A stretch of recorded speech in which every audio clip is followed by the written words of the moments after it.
ابزار اردو 12ویں جماعت کے لیے اردو نصاب لازمی 2019 کے مطابق آزمائشی اشاعت سندھ ٹیکسٹ بک بورڈ۔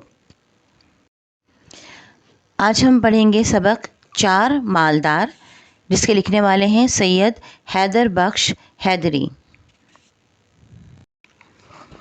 سید حیدر بخش حیدری، پیدائش 1768، وفات 1823۔ تصانیف: آرائش محفل، گل مغفرت، گلشن ہند، طوطا کہانی۔ پیدائش ہے 1768۔ 4 مالدار۔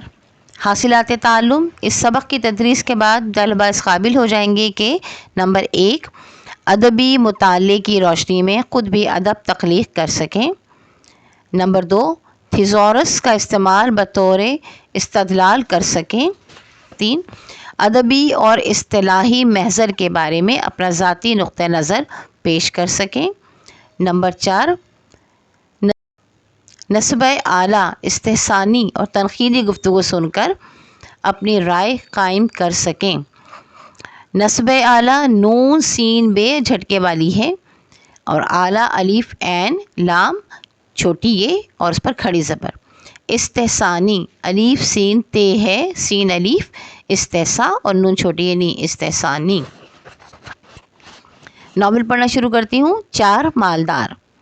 جب سورج چھپا اور چاند نکلا، خجستہ بسینہ پرسوز،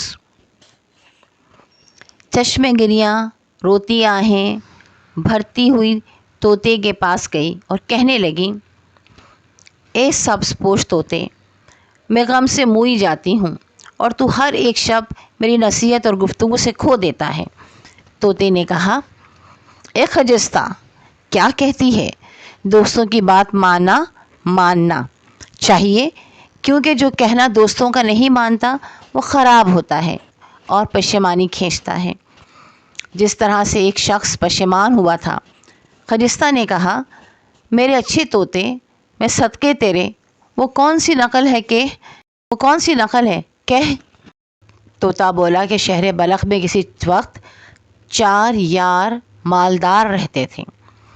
اتفاقاً یعنی وہ چاروں مفلس ہو کر ایک حکیم کے پاس گئے اور ہر ایک نے اپنا اپنا احوال اس کے آگے ظاہر کیا۔ تب حکیم کو ان کے اوپر رحم آیا اور ایک مہرہ حکمت کا ان چاروں کو دے کر کہا کہ یہ ہر ایک مہرہ اپنے اپنے سروں پر رکھ لو اور چلے جاؤ۔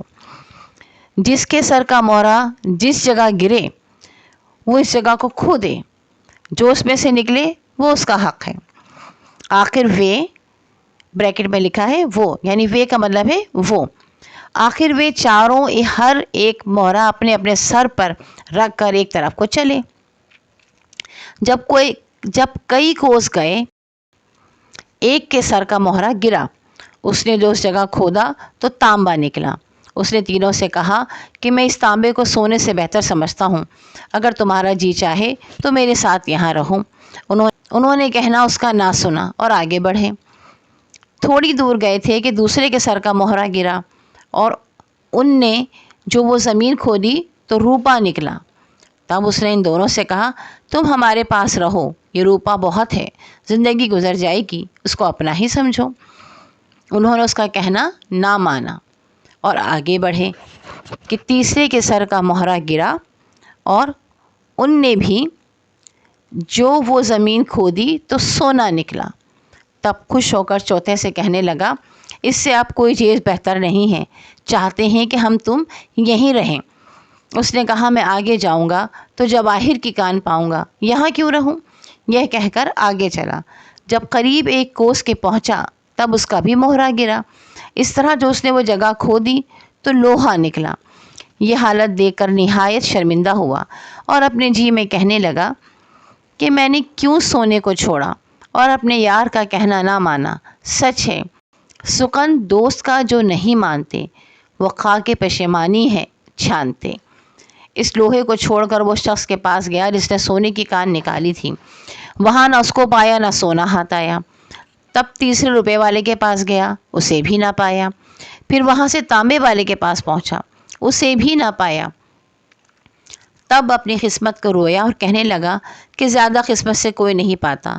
پھر وہ حکیم کے گھر گیا، اسے بھی وہاں نہ پایا۔ تب وہ بیچارہ نہایت پشیمان ہو کر یہ شعر پڑھنے لگا: کس سے کہیے کہ کیا کیا ہم نے، جو کیا سو برا کیا ہم نے۔ جب یہ کہانی طوطے نے تمام کی تب خجستہ سے کہا: جو دوستوں کی بات نہیں مانتا وہ ویسا ہی پچھتاتا ہے۔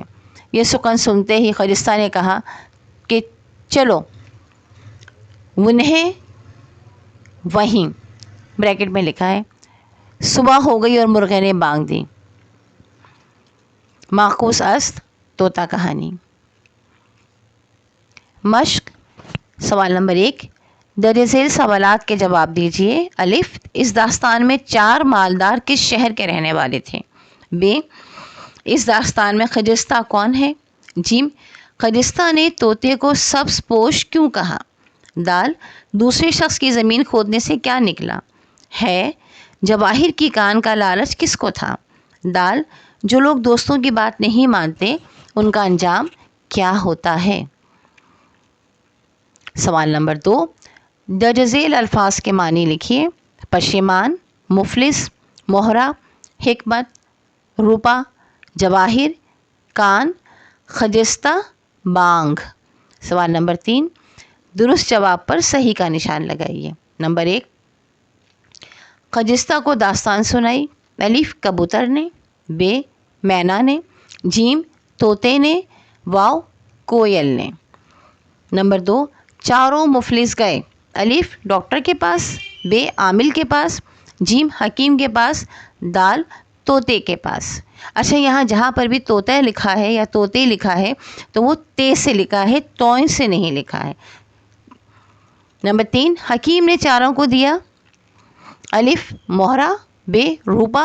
جیم، کشتہ یا کشتہ جو حکیم کھانے کے لیے دیتے ہیں عموماً۔ دال، لوہا۔ نمبر 4، کس سے کہیے کہ کیا کیا ہم نے، جو کیا سو برا کیا ہم نے۔ اس شعر میں شعری صنعت ہے۔ الف، تضاد۔ ب، تکرار۔ جیم، تلمیح۔ دال، استفہام۔ نمبر 5، اس سبق میں یہ تعلیم دی گئی ہے کہ الف، ہمت نہیں ہارنی چاہیے۔ ب، لالچ بری بلا ہے۔ جیم، دوستوں کی بات ماننا چاہیے۔ دال، لوہا سب سے اچھی چیز ہے۔ سوال نمبر 4، درج ذیل اقتباسات کی تشریح بحوالہ سیاق و سباق کیجیے۔ الف، طوطے نے کہا: اے خجستہ، یہ کیا کہتی ہے؟ دوستوں کی بات مانا، بریکٹ میں ماننا چاہیے، کیونکہ جو کہنا دوستوں کا نہیں مانتا وہ خراب ہوتا ہے اور پشیمانی کھینچتا ہے۔ ب، میں آگے جاؤں گا تو جواہر کی کان پاؤں گا، یہاں کیوں رہوں؟ یہ کہہ کر آگے چلا۔ جب قریب 1 کوس کے پہنچا تب اس کا بھی مہرہ گرا۔ اس طرح جو اس نے وہ جگہ کھودی تو لوہا نکلا۔ یہ حالت دیکھ کر نہایت شرمندہ ہوا اور اپنے جی میں کہنے لگا کہ میں نے کیوں سونے کو چھوڑا اور اپنے یار کا کہنا نہ مانا۔ سوال نمبر 5، ایسی کہانی بیان کیجیے جو سبق آموز ہو۔ باکس پہ لکھا ہے داستان۔ داستان طویل غیر اصلی قصے کو کہتے ہیں جو تفریح طبع کے لیے تخلیق کیا گیا ہو۔ دلچسپی، اثر انگیزی، حیرت و استعجاب داستان کے لازمی عناصر ہیں۔ داستان میں تخیل کی کار فرمائی، رومان کے رنگ اور معقوف الفطرت عناصر حیرت و استعجاب اور دلچسپی کا سامان پیدا کرتے ہیں۔ داستان انسان کی عجیب و غریب آرزوؤں اور تمناؤں کا مظہر ہونے کے ساتھ ساتھ اپنے عہد کی ثقافتی دستاویز بھی ہے۔